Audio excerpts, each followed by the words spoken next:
Exercício 25.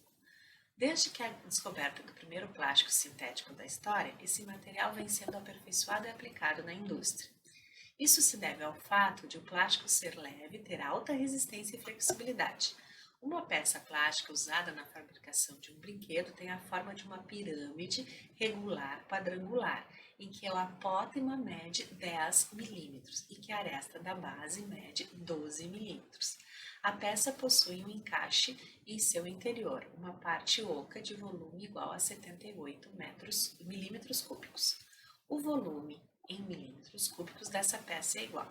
Como ele tem uma peça oca e já me dá um volume, eu tenho que fazer o volume do original menos a parte oca para obter o volume que eu quero. Então, como é que eu calculo o volume dessa primeira parte? Me deram o valor do apótema da pirâmide e o valor aqui da aresta, que é 12.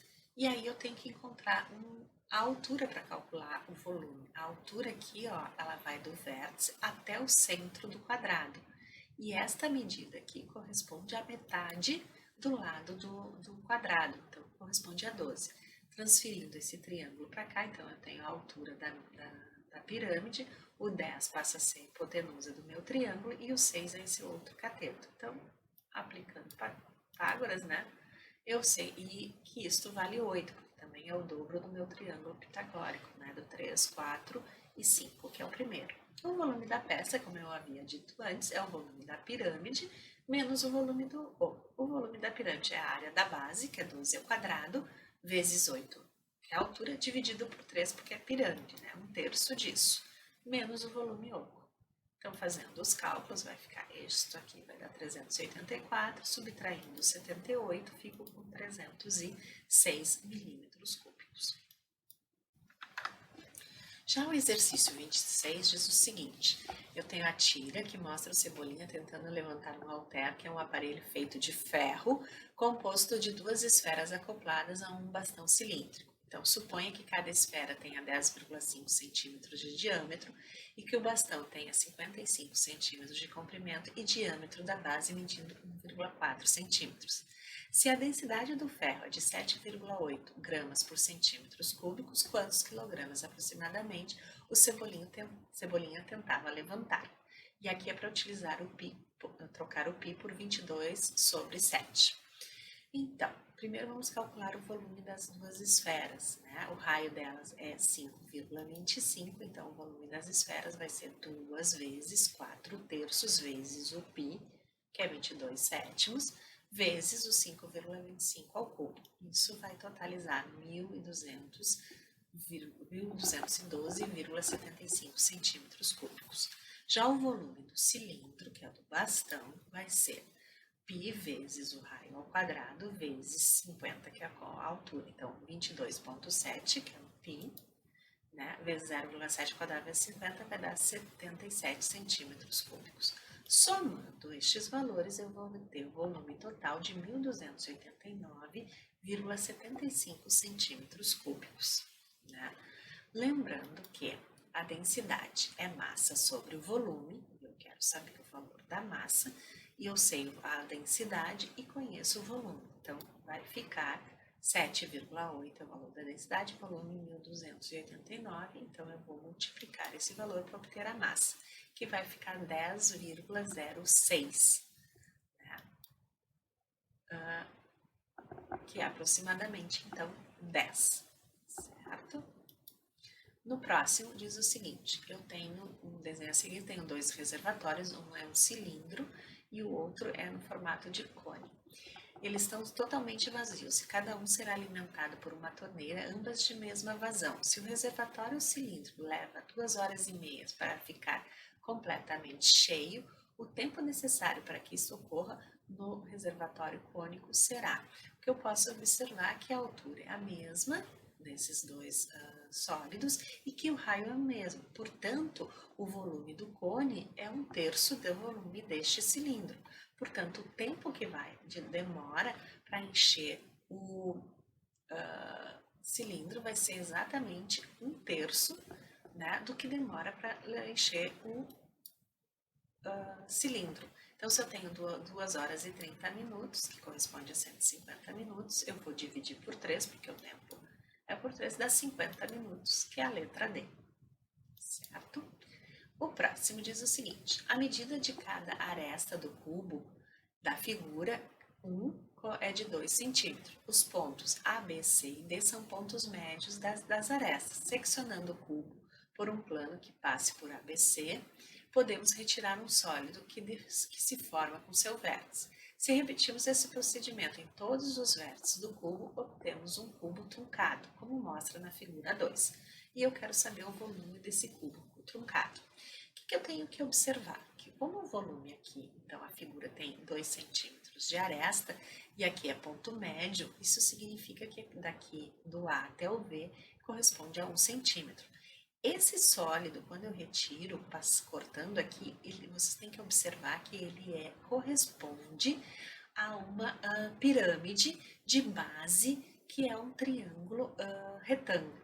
Então, vamos supor que fosse aqui a base de cima e que tivesse de cabeça para baixo.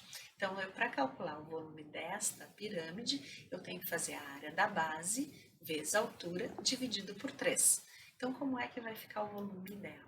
Então, vai ficar a área da pirâmide é 1/3, a área da base, que é 1 vezes 1 dividido por 2, e a altura aqui é 1. Então, nós vamos ficar aqui a 1/2 vezes 1/3, dá 1/6. Nós temos que quantos vértices tem um cubo, né? Eu tenho 4 vértices em cima aqui, mais 4 aqui embaixo. Então, eu tenho 8 vezes 8 vértices, né? O volume do cubo é 8. Então, eu vou fazer o volume do cubo truncado, é 8 menos 8 vezes 1/6, que é o volume da pirâmide. E isso vai ficar 8 menos, aqui eu simplifiquei por 2, então fica menos 4/3. Isso vai ficar 24/3 menos 4/3, que dá 20/3. No exercício 29, temos um cubo também de aresta igual a 8 e o segmento EI mede a quarta parte do segmento AE. Então, isso aqui corresponde à quarta parte desse segmento. Como a aresta do cubo é 8, né?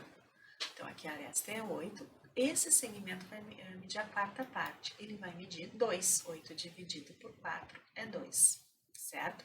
E eu quero saber a área desse triângulo BCI. Vocês vão observar que ele é retângulo aqui, que ele corresponde a um ângulo reto aqui. E aí, para calcular a área, eu tenho que fazer base, que é 8 vezes a altura que eu desconheço, dividido por 2. Como eu sei que esse segmento aqui é 2, o segmento que vai do A até o I, ele tem que medir 6 para totalizar 8. E aí eu tenho como fazer a medida deste segmento aqui, porque basta fazer Pitágoras. Então, vai ficar 10, porque aqui eu tenho também o segmento, o triângulo pitagórico, 6, 8 e 10, como já apareceu nessa lista de exercício. Então, eu sei que aqui é 10, portanto, a área será a base, que é 8, vezes a altura, que é 10, dividido por 2, ou seja, 80 dividido por 2, que é 40. Então, a última questão diz o seguinte, que a figura é uma planificação de uma caixa sem tampa, e eu tenho que encontrar o valor de X em centímetros, de modo que a capacidade dessa caixa seja de 50 litros. Então, lembrando que 50 litros corresponde a 50 decímetros cúbicos, ou seja, passando isso para centímetros cúbicos, esse valor, vamos obter 50.000 centímetros cúbicos. Para calcular o volume, então, eu tenho que multiplicar as 3 dimensões da caixa. 2x vezes x sobre 5 vai ser igual a 50.000 centímetros cúbicos. Então, 2x vezes x sobre 5 é igual a 50.000. Fazendo essa multiplicação, vai ficar 2x ao cubo sobre 5 igual a 50.000. Então, x ao cubo igual a 12.500, raiz cúbica dá 50. Então, 50 centímetros corresponde ao valor de x. Agora, na letra B diz o seguinte, se o material utilizado custa R$10 por metro quadrado, qual o custo dessa caixa de uma dessas caixas de 50 litros, considerando apenas o custo da folha retangular, ou seja, eu tenho que calcular a área desta folha total, né, e multiplicar pelo valor que é de R$10.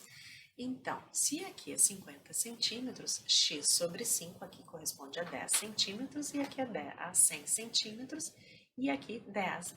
Tá? Então, vai ficar 10, 100 e 10. E na altura aqui do meu retângulo vai ser 10, vai ser 50 e vai ser 10. Ou seja, as dimensões da caixa são 120 centímetros de base e a altura aqui da folha de papel, desculpa, 120 centímetros de base e 70 centímetros de altura. Como aqui o valor de R$10 é por metro quadrado, 120 centímetros corresponde a 1,2 metros e 70 centímetros a 0,7 metros. Então, fazendo a multiplicação, então, para calcular a área desta folha de papel, vezes o preço, vai dar um total de R$ 8,40. Um abraço, pessoal, até a próxima!